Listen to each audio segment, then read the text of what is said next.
मैं समय हूं, मैं वह हूं जिसने राजाओं को मिट्टी में मिलते देखा है।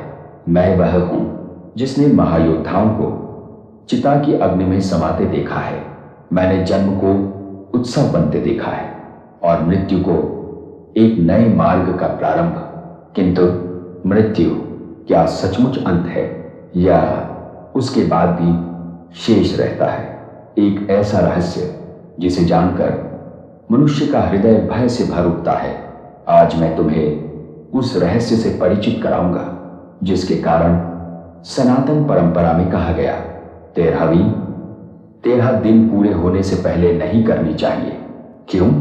क्या यह केवल एक रीति है या इसके पीछे छिपा है मृत्यु के बाद की एक भयावह यात्रा का रहस्य? जब मनुष्य अंतिम श्वास लेता है तब केवल उसका स्थूल शरीर समाप्त होता है, परंतु अनेक हिंदू ग्रंथों तथा लोक परंपराओं में वर्णित है कि जीवात्मा तुरंत अपने अगले लोक तक नहीं पहुंचती। कहा जाता है कि वह एक सूक्ष्म अवस्था में रहती है और इन 13 दिनों में उसका प्रेत शरीर धीरे धीरे निर्मित होता है। यह निर्माण एक ही क्षण में नहीं होता। जैसे गर्भ में शिशु धीरे धीरे अपने अंग प्राप्त करता है, वैसे ही लोक मान्यताओं के अनुसार मृत्यु के पश्चात भी प्रेत शरीर क्रमशः पूर्णता प्राप्त करता है। पहले दिन एक अवस्था, दूसरे दिन दूसरी अवस्था। हर बीतते दिन के साथ वह अपने अगले लोक की यात्रा के लिए तैयार होता जाता है और 13वें दिन उसकी यह अवस्था पूर्ण मानी जाती है।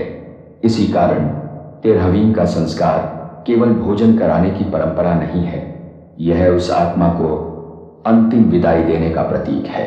परंतु कल्पना करो, यदि कोई किसान बीज बोने के अगले दिन ही फसल काटने पहुंच जाए, क्या उसे अन्न मिलेगा? यदि कोई मूर्तिकार आधी बनी प्रतिमा को ही पूर्ण घोषित कर दे, क्या वह प्रतिमा पूजा के योग्य होगी? नहीं। तो फिर यदि प्रेत शरीर की रचना पूर्ण होने से पहले ही 13वीं कर दी जाए तो क्या होगा? लोक मान्यता कहती है यदि 13 दिन पूरे होने से पहले उस आत्मा को विदा कर दिया जाए तो उसका प्रेत शरीर पूर्ण नहीं बन पाता और जब शरीर ही अधूरा रह जाए तो उसकी यात्रा भी अधूरी रह जाती है। ऐसी आत्मा मुक्त नहीं हो पाती, वह आगे नहीं बढ़ पाती, वह पितृलोक तक नहीं पहुंच पाती। कहा जाता है कि ऐसी अधूरी आत्माएं धरती और पितृलोक के बीच भटकती रहती हैं। उनकी इच्छाएं अधूरी रह जाती हैं, उनकी पीड़ा समाप्त नहीं होती और वही पीड़ा धीरे धीरे अपने ही परिवार को प्रभावित करने लगती है। कहा जाता है ऐसी आत्माएं रात्रि के स्वप्नों में दिखाई देती हैं। घर में अजीब बेचैनी उत्पन्न होती है, बिना कारण भय महसूस होने लगता है, बार बार अशुभ घटनाएं होने लगती हैं। घर के सदस्य मानसिक अशांति अनुभव करने लगते हैं। लोक विश्वास तो यहां तक कहता है कि यदि प्रेत शरीर पूर्ण होने से पहले 13वीं कर दी जाए तो वह आत्मा अपने ही प्रियजनों से सहायता मांगती रहती है। वह संकेत देती है पर कोई समझ नहीं पाता, वह पुकारती है पर उसकी आवाज कोई नहीं सुन पाता।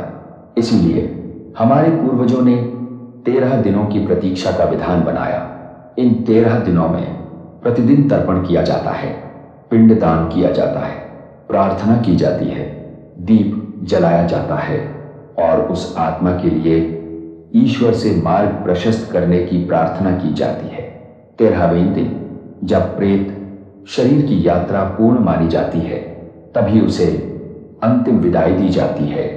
यही कारण है कि हमारे ऋषियों ने जल्दबाजी को धर्म नहीं बनाया, उन्होंने धैर्य को धर्म बनाया, श्रद्धा को धर्म बनाया और प्रतीक्षा को धर्म बनाया।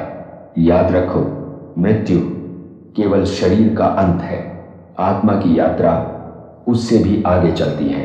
यदि उस यात्रा में बाधा उत्पन्न करती जाए तो उसका परिणाम केवल उस आत्मा को ही नहीं बल्कि उसके परिवार को भी भुगतना पड़ सकता है।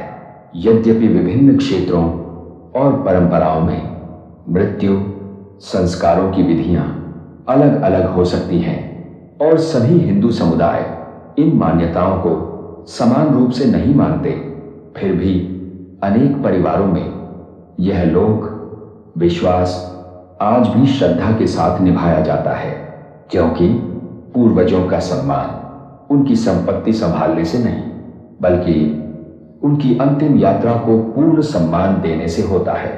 और इसलिए 13 दिन पूरे होने से पहले नहीं की जाती। मैं समय हूं, मैंने साम्राज्यों को मिटते देखा है, मैंने मनुष्यों को जन्म लेते और मृत्यु को प्राप्त होते देखा है, पर एक सत्य आज भी अटल है जो अपने पितरों का सम्मान करता है, समय स्वयं उसका सम्मान करता है।